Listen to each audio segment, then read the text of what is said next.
บิ้ลอะไรนี่ยศนี่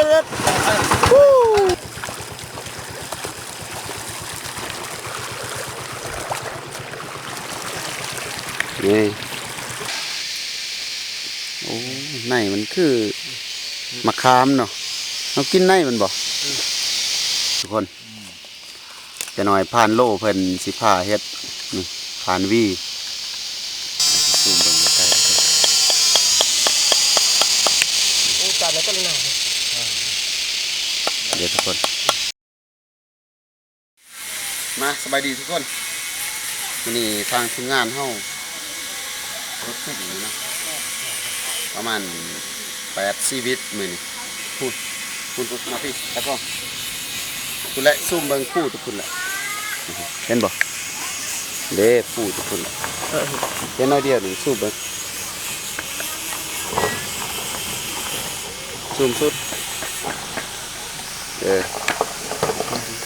เห็นบ่เปิดนะ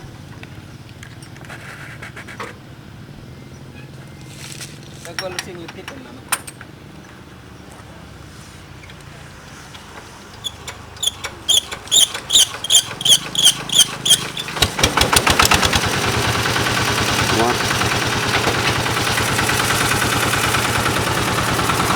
ตอนนี้ที่ห้องก็เริ่มออกเดินทางทุกคนเลย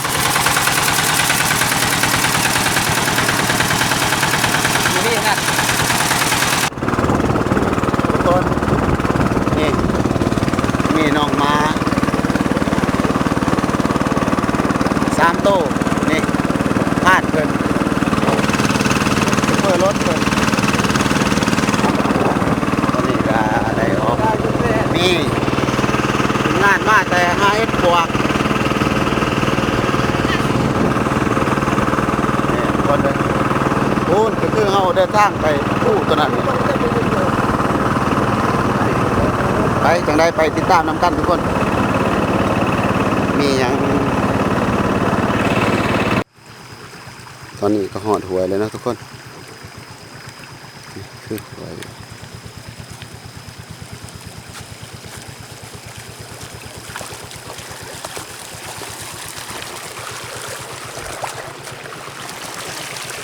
นี่งานทำมาแล้ว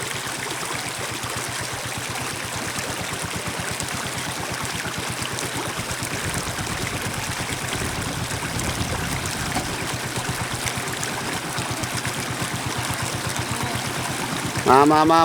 านี่มีหมา2 โตมานำทุกคนเลยนี่ในพาดเบิด2เปิดรถนี่ตามหวย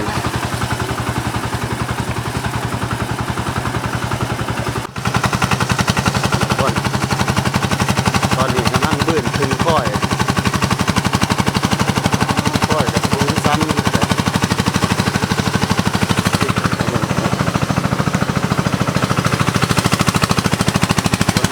ไปดูพร้อมกันทุกคนเลยเย็บ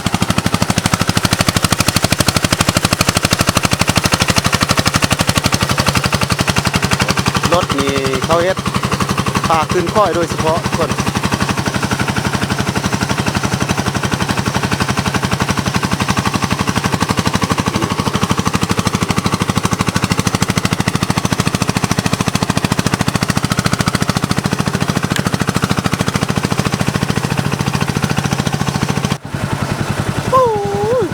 มาเบิ่งไห้นี่ทุกคนเลย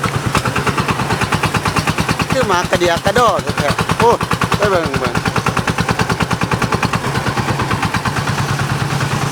อยู่หัวผู้ก็ยังทางเป็นไห้ต้นนี่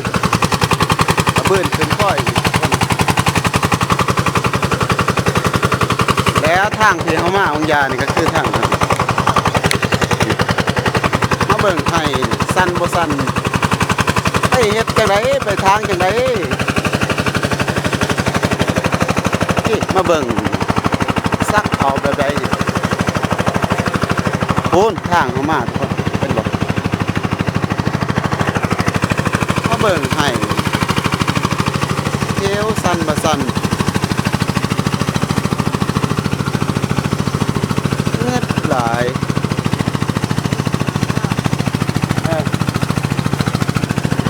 โอ้บอนเขาจกบ่อทานยีนคุณทุกคนเลยทางที่เขามาเอาอย่างนี้เด้เส้นทางโอ้อยู่บนหัวไห้หันแมนและทางที่ว่าเขามาเอาอย่างนี้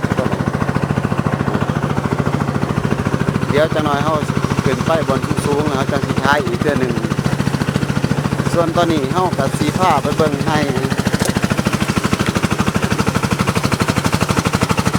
สูงรีรอเลยทุกคนเลยให้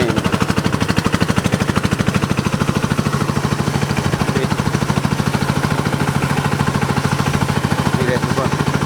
แม่นเบิดเด้ให้เด้นี่จะแม่น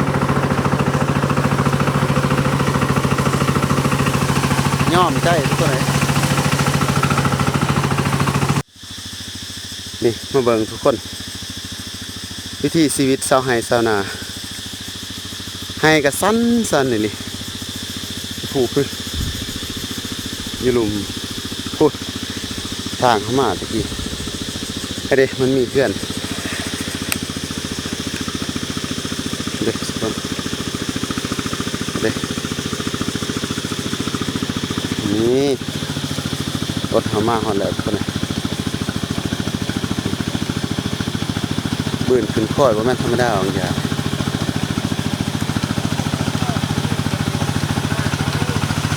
โอ้บืนขึ้นได้เนาะโอ้ซูเปอร์เพิ่นนี่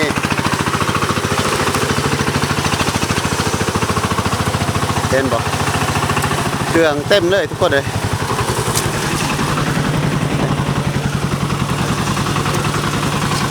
เป็นจะไรโอ้ไม่ค่ะ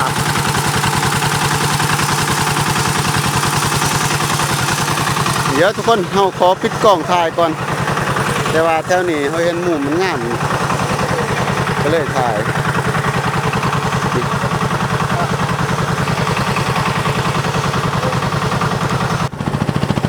นี่ทุกคนมาเบิ่งให้ดูจอมผู้สูงกระเดียกกระโดดนี่รถหอบกำลังดื้อค่อยจะมีอันสูงเลยทุกคน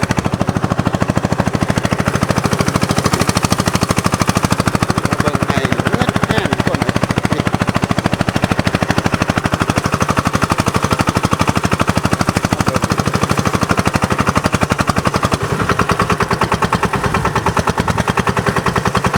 โอ้อันนี้เฮ็ดจังใดได้น้อมใจมันก็เลย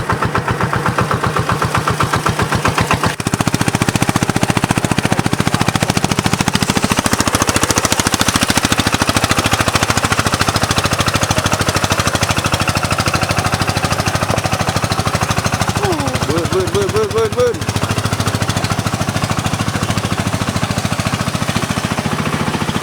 มันเจือนดิ้นเจือนทุกคนเรื่องข้างของห้องแน่นอนนี่ทุกคนเนี่ยมาเบิ่งเส้นทางความลำบากนี่นี่เอาบืนอะไรนี่ยศ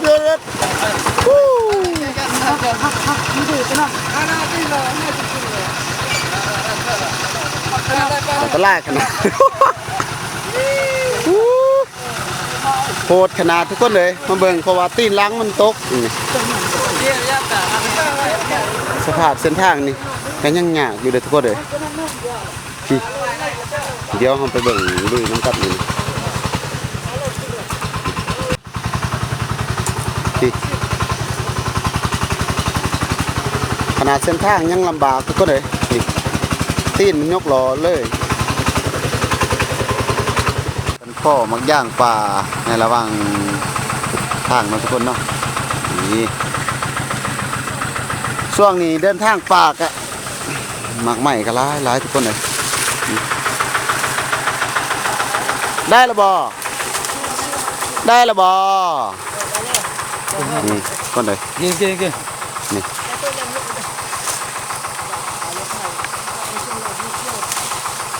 นี่ยังอีกลูกนึงกันดิอยู่ทางหัวจานมีอีก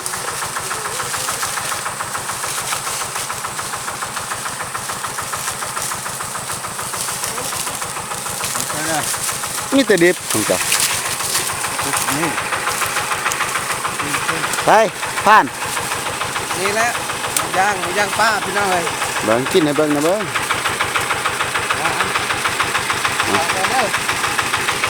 ใช่เลยใช่หวานบ่ Man. Đẹp đi. ทุกคน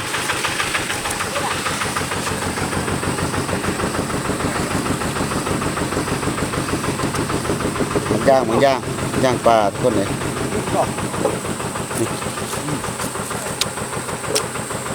หวานบ่ Kin bawai đó. หวานบ่สมบ่ Qua nó. Qua tôi mang. บ่แม่นหิวข้าวบ่จักส่วนคือว่าคืนเอาแม่นหิวข้าวบ่ Đi khẩu bỏ. Chiêu léo. เอาไปเดินทางต่อสบายดีทุกคนตอนนี้ก็ฮอดสถานที่บอนที่เฮาสิพักแล้วทุกคนนี่ต่อนี่ทุกคนไปคอยรถเข้ามา Bawai sanyan. Datang di mana? Tak tak. Tak. Kau cuci tak? Ya, I think mutu dah. Nanti sup yo. Good. โอเคส่วนบอลที่เฮาสิแม่นเฮ็ดแคมป์กับแม่นบอลนี้เนาะทุกคนแล้วจะน้อยเฮาสิปกผ้าบัดแล้วก็ผูกอูเป้เนาะนี่ไม่อันนี้ก็คือบอลเฮาสิผูกเป้จังไดบ่าววีบ่าววนมาฮอดจอดเทิงเลยของแก้มเหรอฮะ เด้ในผ่านสีเขียวฮะเอา กินข้าวก่อนได้เอ้ย เอาเฮาสิได้เฮ็ดแคมป์ก่อนเนาะเอาผ้าบัดปกกันนั่นก่อนแล้วจังเอาเครื่องลงมาทุกคน Ruan bay lá ruan tu na le oi. An ki ตอน na นี้ le. เฮาก็สิได้กาเกี่ยมดังฟืนดังไฟก่อนทุกคนเอ้ยนี่ก็คือบอลเฮาสิดังไฟ Bay bay ruột quay. Dạ. Mày. Ôi ruan. Nãy con để nè phạm mày nó phụ. ผ่านมีดผ่านโลผ่านโลกำลังกินบางอย่างทุกคนเลยสมบ่ Đẹp đấy. เออแสบเอาจังไดก็ติดตามนำกันเด้อทุกคนเลยอันนั้นพะโลจักคืนเฮาสินอนอยู่นี่ Số 3 khươn rồi đấy. 3 คืน Đây có đây. หัวหน้าพังเบิ่งหัวหน้าบาวีแล้วก็พี่ว่น Bao nhiêu siêu một đấy.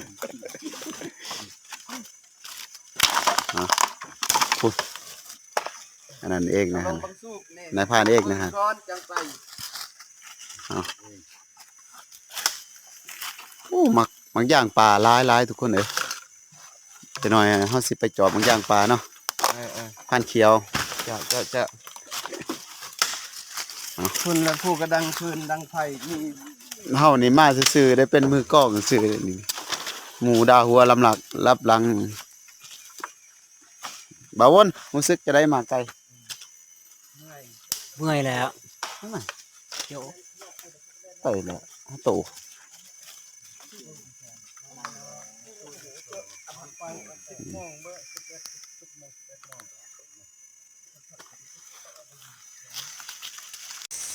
มาทุกคน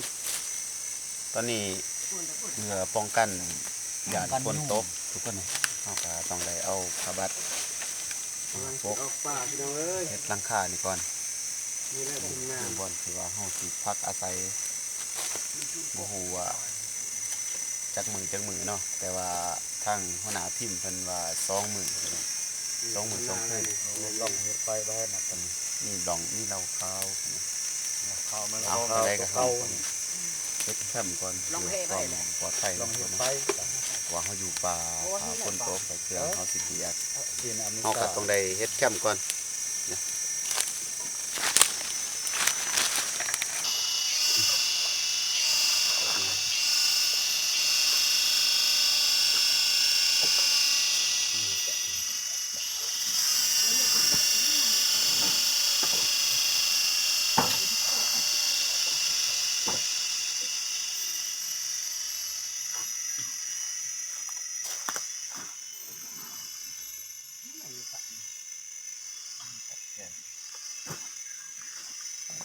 ดอกกระนัง อันระบัดอีโอ รับหนานหมดแล้ว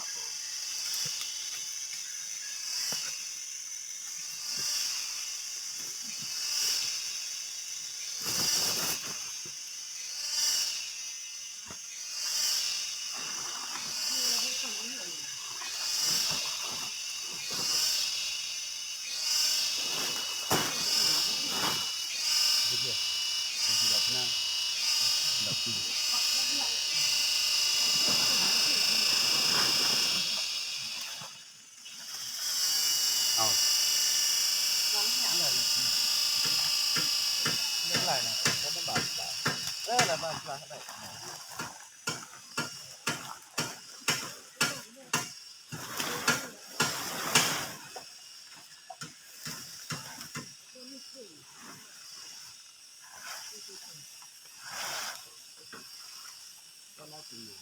แม่นละอุติเลยนะเรียกมันนะอุติ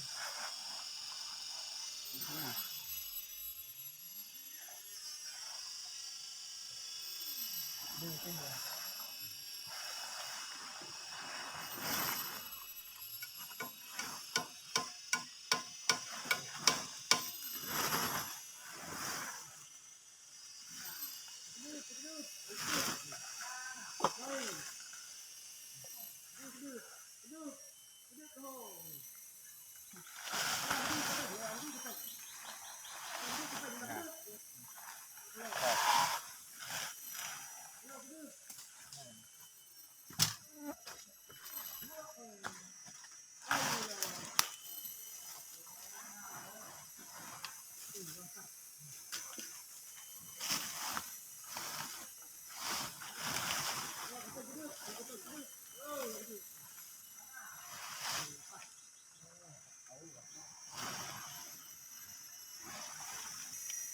Pernah berhimpun.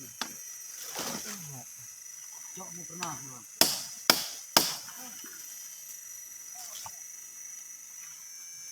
Kamu duduk dah. Siap. Mana?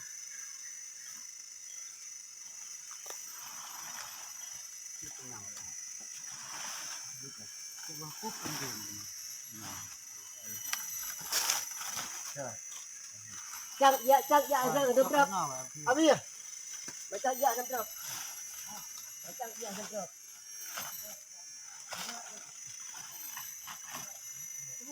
Đó trên hàng thuyền.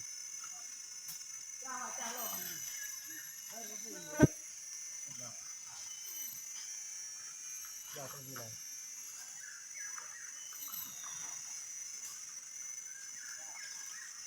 Dạ không gì này.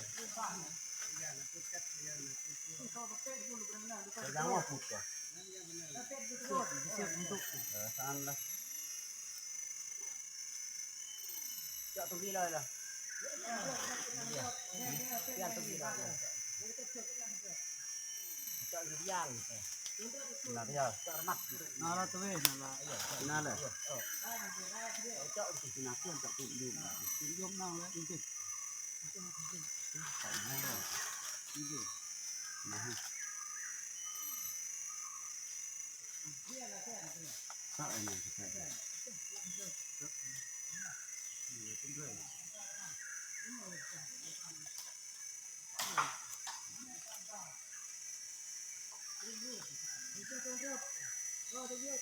งอกตา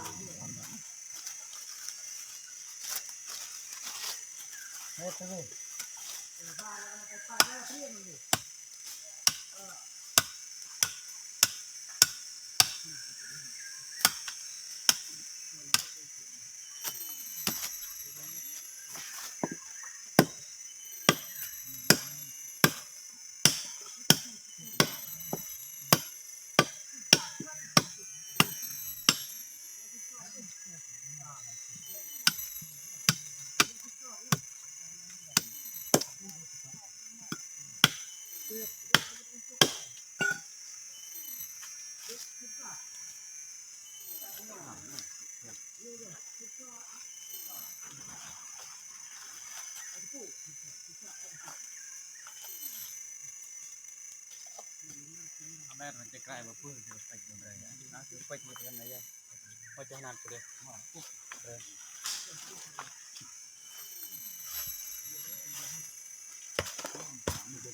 ไปเลือกแล้วอื่นจัง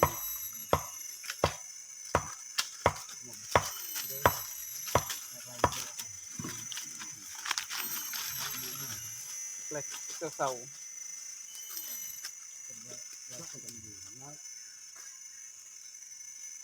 ยังหมักไหนยากด้วย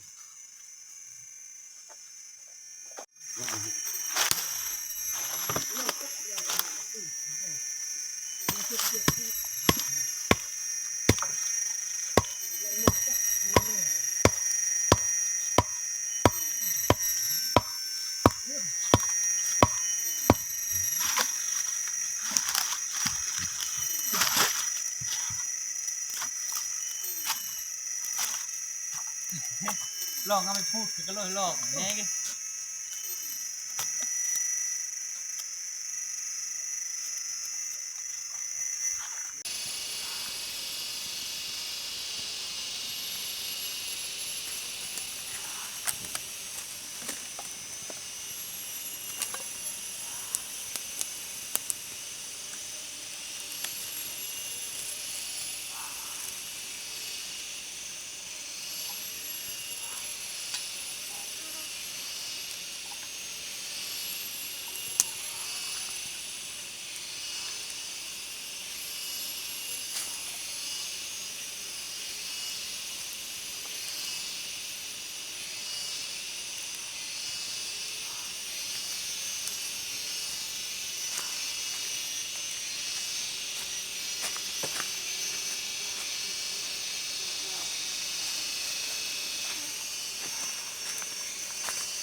ก็คือแบบนี้เนาะทุกคน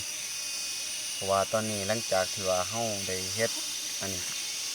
มุ่งแคมป์แล้วเนาะก็แต่ละคนอันนั้นแต่ละคนในทีมงานของเฮาก็ได้แยกย้ายกันไปเนาะทุกคนเนาะไปหาเลาะนี่ไปหาครัวแรกนี่จังแหละบ่ฮู้ว่าอันนั้นจุได้สีมานเนาะทุกคนเนาะเฮารอท่าติดตามนํกันไปเบิ่งนํกันเฮารอลุ้นนํกันเพราะว่าเฮาบ่มีอาวุธหยังเลย แต่ว่ามื้ออื่นเฮาสิไปนำส่วนมื้อนี้มันเฮาอยู่แคมป์เฮามีหน้าที่รับสอบอยู่แคมป์นี่คนเนาะก็นี่แหละจะน้อยเฮาก็สิได้นึ่งข้าวแต่ตอนนี้เฮาอยู่คนเดียวนี่ก็สิได้นั่งกินกาแฟก่อนจะน้อยแล้วก็นึ่งข้าวแล้วก็ทาดแต่ละจุเพราะว่าเขาแบ่งกันเป็น3-4 จุออกไปหากินเนาะทุกคนเนาะเป็นจะได้เฮารุ่นน้ำกันจะหน่อยว่าสิมานหรือบ่มานเนาะทุกคนเนาะตอนนี้เฮาก็ได้สินั่งกินกาแฟก่อนทุกคนกำลังต้มน้ำจะได้กะรุ่นน้ำกันเลยทุกคนเด้ออย่าเฝ้าอันนั้นปิดตัวนั้นอย่าเฝ้าเรือนนี่กาแฟส่วนหลายมักกินเบอร์รี่เนาะทุกคนแต่ก็บ่แม่นโฆษณาเด้อ ตอนนี้เฮากำลังต้มน้ำอยู่แต่ว่าสิบอกนะทุกคนเนาะการที่เฮาอยู่คนเดียวในแคมป์มันรู้สึกแบบจักบ่จักสิอธิบายนะเพราะว่ามันอยู่ถึงผู้ทุกคนเลยมันจอมผู้สุดเพราะว่า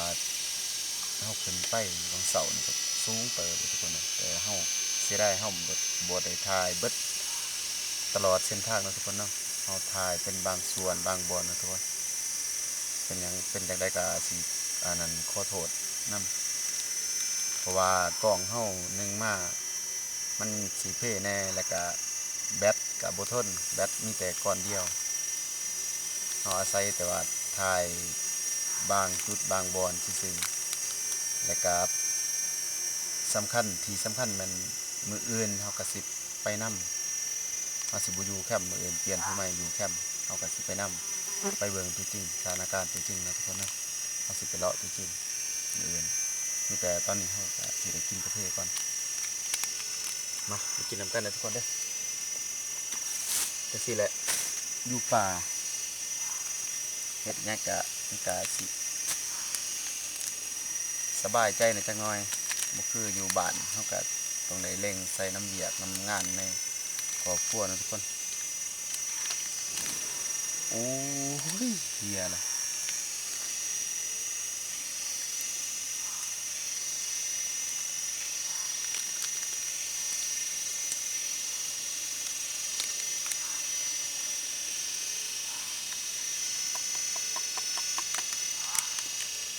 นี่เฮาได้นั่งกินกาแฟคนเดียวทุกคนกาแฟทีมงานเฮา8คนเอากาแฟ16ซองคือผู้ละ2ซองแต่ว่าเฮากินก่อนซองหนึงยังเหลือมื้ออื่นซองหนึงเนาะปัญญามื้ออื่นอาจบางเทื่อเฮาสิได้เมื่อถ้ามีอันนั้นหมู่ใดยังนะถ้ามานนะเฮาก็สิได้เมื่อแล้วก็สิกลับต่อสร้างสมานก็สิเอาต่อคือยันทีมงานว่าอยากเนาะทุกคนเนาะแต่ลืมบอกเลยทุกคนอันนั้นมาสุดนี้อันนั้นเสียดายขาดทั้ง3ผ่านนะทุกคนมีผ่านจอยผ่านหมื่นผ่านตุยบ่ได้มานำทีมงานนี่เนาะเฮาไปทีมงานใหม่นี่แต่เป็นจังไดก็ให้ติดตามคือเก่าหั่นแหละเพราะว่าทางทีมงานนะเพิ่นค่าแน่แล้วก็ผู้หนึงผ่านตุ้ยเพิ่นก็ออกไปก่อนไปผู้เดียวก็เลยบ่ได้มานำถ้ามิดว่าสิมานำกันนี่แหละก็เว้ากันตกแตกแล้วแต่มันพีคบอลที่ว่าผ่านตุ้ยเพิ่นพัดไปแต่ว่านนี้ไปว่านนี้พัดมาซาบางเสาร์ก็เลยบ่ได้มาซ้ำนึงกับผ่านจอยก็บ่มา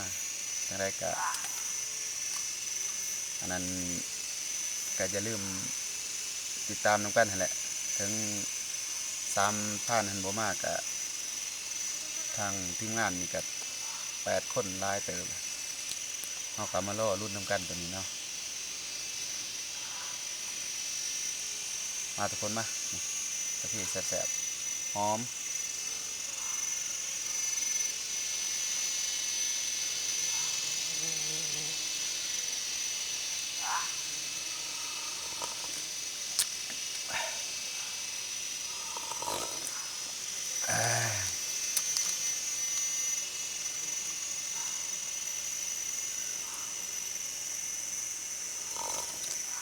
โอ้ยฮ้อน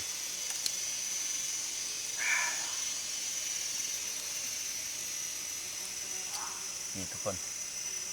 สิบอกว่าอันยังได้ยินแต่เสียง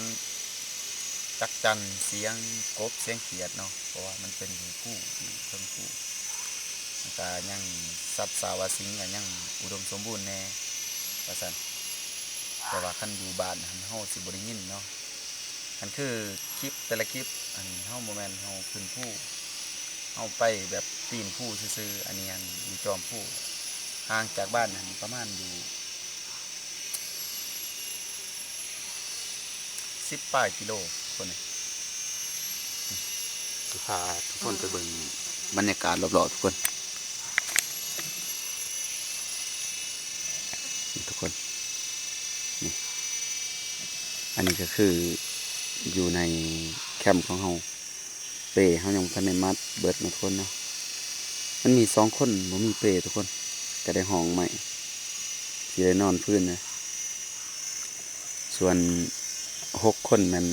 สิมีเป้เบิดคู่คนนี่พาหนะเอาเดินทางก็ได้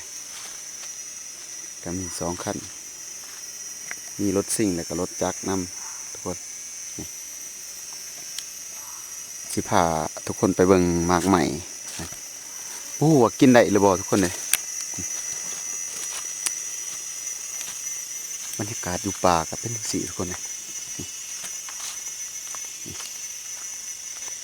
อันนี้มันเป็นเส้นทางที่ว่าเขาเที่ยวไปหากินหายากนะทุกคนและตะกี้เห็นมันเป็นบริษัทของบ่อถ่านหินเขาขุดค้นแห่ถาดแต่ตอนนี้เขายกเลิกนะทุกคนเขาได้เฮ็ดทางป่าซื่อๆก็เลยป่าส้นแถวบ้านเขาได้มีโอกาสมีเส้นทางเส้นนี้เนาะนี่ทุกคน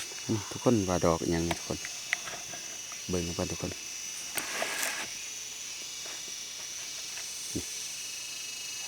โอ้ดอกเนี่ยก็งามกันนะทุกคนทั้งสี่แหละชีวิตอยู่ในป่าอยู่ในเขาสภาพไปเบิ่งหมากใหม่แล้วจะหน่อยถ้ามีคนในทีมงานมาจังนะเฮาสิลองเก็บถามเขาเบิ่งว่ากินได้หรือบ่เดี๋ยวทุกคนเด้หมากใหญ่แน่เต๋อทุกคนเด้โอ้กินได้หรือบ่ทุกคนหมากงามคือหมากไผ่แต่มันหน่วยใหญ่ทุกคนเด้อันนี้ก็เป็นห้วยน้อยๆเพราะว่าเขานอนป่าเขามักจะนอนอยู่ในห้วยน้อยๆทุกคนนี่เส้นทางนี่ไปเลยขึ้นไปเลย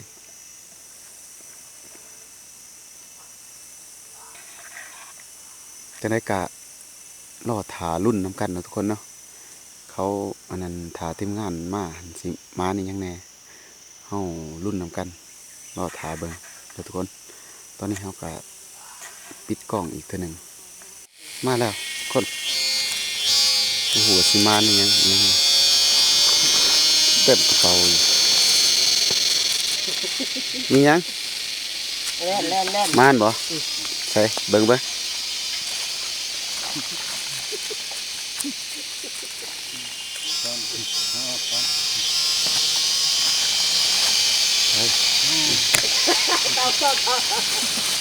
โอ้โหมาในลีทุกคนเลยโอ้ได้หนูตัวหนึงนี่แต้มแรกแหกมานทุกคนเลยหนูไปใส่กับพ่อแต่หนูนี่แหละก็ถ่ายถึงงานใหม่กันวะเดี๋ยวเอาก็เป็นยังมันคำมืออื่นจังไปต่อได้แต่หนูตัวหนึ่งทุกคนเลยนี่พอได้ปิ้งพอได้แจม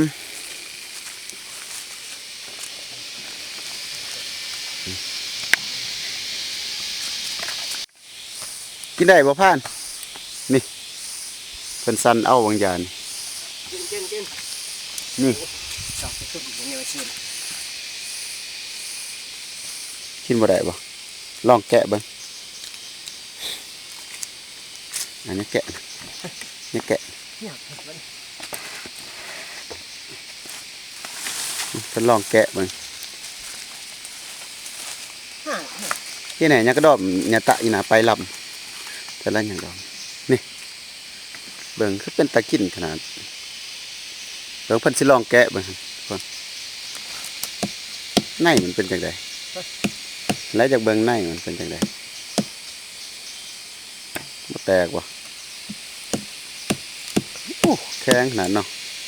เบิ่งคือเฮาปอกคือหวาน เนี่ยอันนี้ได้หน่อยอันนี้ได้ เห็นเขาปั๊มอยู่นะเห็นกกหนึ่งบ่ได้บ่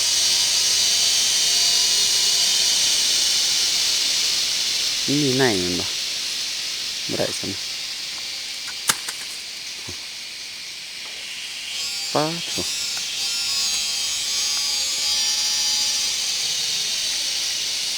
นี่แข็งมากินบ่ได้หอมบ่นี่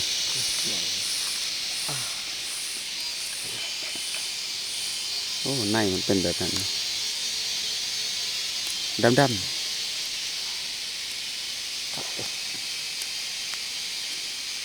หอมบ่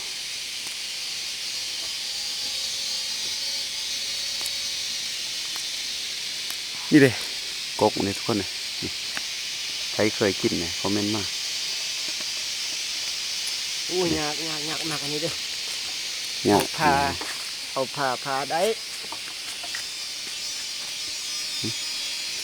ปลามันผมบ่เคยกินทุกคน อันนี้นะจ๊ะ มากอันนี้นี่หูซื้อเนาะ รอบ กินได้บ่นี่ หมักได้ เบิ่งกินกินให้เบิ่งนี่กินได้ นี่แหละเด้อ ใช่โอ้ในมันคือมะขามเนาะเอากินในมันบ่โอ้มันรสชาติอะไรมันบ่ มันแน่ครับเด้ โอ้นี่ทุกคน ไปเด้อพี่น้องเด้อ ได้พบเห็นในป่านี่ หมักไม่เด้อแต่ อยู่ในป่าเนาะกินได้เพิ่นว่า อยู่จนเบิดเคยกินนี่ หิวเขาวนี่แก้ไขได้เนาะทุกคนนี่เอาส่วนหมากตัวนั้นกินบ่ได้เนาะ ตัวนั้นกินบ่ได้ ตัวนี้กินได้มัน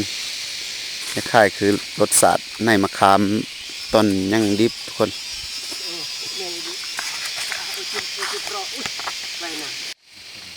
ผ่านมาแล้วทุกคนเลยมานบ่เว้ย มานอยู่ จักโต เนี่ย2โต ไปโอ้ละ